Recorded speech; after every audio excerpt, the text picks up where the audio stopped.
भारत देश को हिंदू राष्ट्र घोषित करने के लिए सभी प्रदेशों के मुख्यमंत्री के साथ मुलाकात की जाएगी और भारत की करेंसी पर हिंदू देवी देवताओं के चित्र भी छापे जाने चाहिए। इसके लिए भी राष्ट्रीय युवा हिंदू वाहिनी के द्वारा जगह जगह कार्यक्रम आयोजित किए जाएंगे।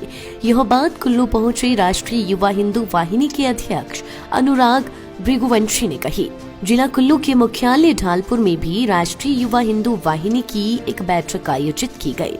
इस बैठक में राष्ट्रीय अध्यक्ष अनुराग भृगुवंशी, प्रदेश अध्यक्ष रिंकू शाह विशेष रूप से मौजूद रहे।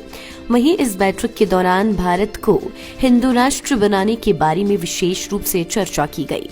इसके अलावा हिमाचल प्रदेश पर सभी मंदिरों का बेहतर तरीके से रखरखाव हो सके, इसके लिए भी प्रदेश सरकार से मांग रखने के लिए ज्ञापन तैयार किया गया। वहीं गौ माता को राष्ट्रीय दर्जा दिलाने के बारे में भी चर्चा की गई। बैठक में उपस्थित कार्यकर्ताओं को संबोधित करते हुए राष्ट्रीय अध्यक्ष अनुराग ने कहा कि आज भारत में लोकतांत्रिक व्यवस्था है और सभी लोगों को अपनी बात कहने का अधिकार है। भारत में गलत नीतियों के कारण हिंदू पतन की ओर जा रहा है और बाहरी ताकतें हिंदुओं का दमन करने में जुटी हुई है।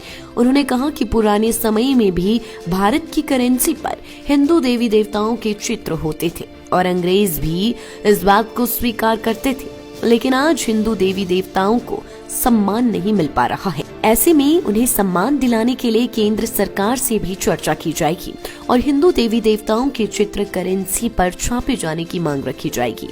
युवा हिंदू वाहिनी के राष्ट्रीय अध्यक्ष अनुराग ने कहा कि मैं राष्ट्र के किसी भी पिता को नहीं मानता हूँ। मैं एक लोकतांत्रिक देश का मैं नागरिक हूँ, स्वतंत्र नागरिक हूँ। मेरे संवैधानिक अधिकार हैं। मुझे स्वेच्छा से अधिकार है कि मैं किसको प्रिय पसंद करता हूँ, मैं किसका मंदिर बनाता हूँ। मुझे अधिकार है कि नहीं संविधान के अंदर? तो मैं नाथूराम गोडसे को पसंद करता हूँ तो उसमें गलत क्या है? मैं वीर सावरकर को पसंद करता हूं तो उसमें गलत क्या है? मैं भगत सिंह, सुखदेव, राजगुरु जी को आतंकवादी घोषित करा कांग्रेस सरकार ने आज तक, मैं उनको पसंद करता हूं तो उसमें बुरा क्या? देश तो वो आजाद किए हैं। थप्पड़ खाने से देश आजाद नहीं हुआ। देश तो असेंबली में बम फोड़ने से, अंग्रेजों को कान खोलने से आजाद हुआ है, जनरल सैंडर्स को मारने से आजाद हुआ है। इसलिए मैं तो भगत सिंह का अनुयायी हूं। मैं किसी पिता को पसंद नहीं करता। देश की राष्ट्रीय माता है, कोई पिता मुझे स्वीकार नहीं है। देश का कोई पिता नहीं हो सकता। मैं वीर सावरकर, नाथूराम गोडसे सम्मान करता था, करता हूं और करता रहूंगा। और ये मेरी अभिव्यक्ति की आजादी है और मैं अपने पूरे संगठन के लोगों को कहूंगा कि आप नाथूराम गोडसे बनिए, आप वीर सावरकर बनिए। देश का कोई पिता मुझे स्वीकार नहीं। मैं भारत मां का लाल हूं, भारत मां का लाल ही रहूंगा। हमारे समस्त जो देवस्थान हमारे हिमाचल में हैं, उन सभी का संरक्षण, उनका पुनरुद्धार, पुनर्निर्माण, संतों को सम्मान, सुरक्षा अधिकार, हिंदू राष्ट्र की स्थापना की अलग जगाना, गौ माता को राष्ट्रीय माता घोषित करना, प्रदेश में और पूरे देश में पाठ्यक्रम में गीता रामायण के छंद शामिल करना, बेटियों को बराबर अधिकार प्रदान करना, बेटियों को होम साइंस की जगह आत्मरक्षा की ट्रेनिंग देना। और एक प्रस्ताव और हम प्रदेश से पास कराना चाहते हैं कि देश की करेंसी पर जिस प्रकार से अंग्रेजी काल में अंग्रेजों समय में देवी देवताओं के चित्र होते थे, देवी देवताओं के चित्र हो और हर संत महात्मा को सुरक्षा और लोकतंत्र सेनानी की पेंशन हो।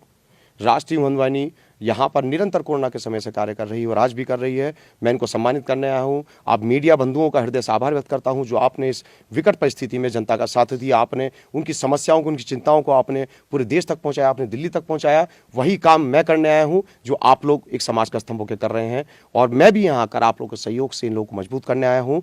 और हिंदू राष्ट्र का गठन होकर रहेगा और जितने भी देवस्थान अभी अधूरे हैं उनका निर्माण होगा और ज़्यादा से ज़्यादा मंदिर गठन किए जाएंगे। राष्ट्रीय हिंदू वाहिनी पूरी केंद्र सरकार तक इस मांग को पहुंचाएगी, जयराम सरकार तक पहुंचाएगी। 2 दिन बाद मेरी मुलाकात है माननीय एलएस का राज्यपाल जी से, माननीय मुख्यमंत्री जी से और मैं दोनों ही चीजों को इसके अंदर रखूंगा। यहाँ की विकट परिस्थितियों को आसान करने का प्रयास।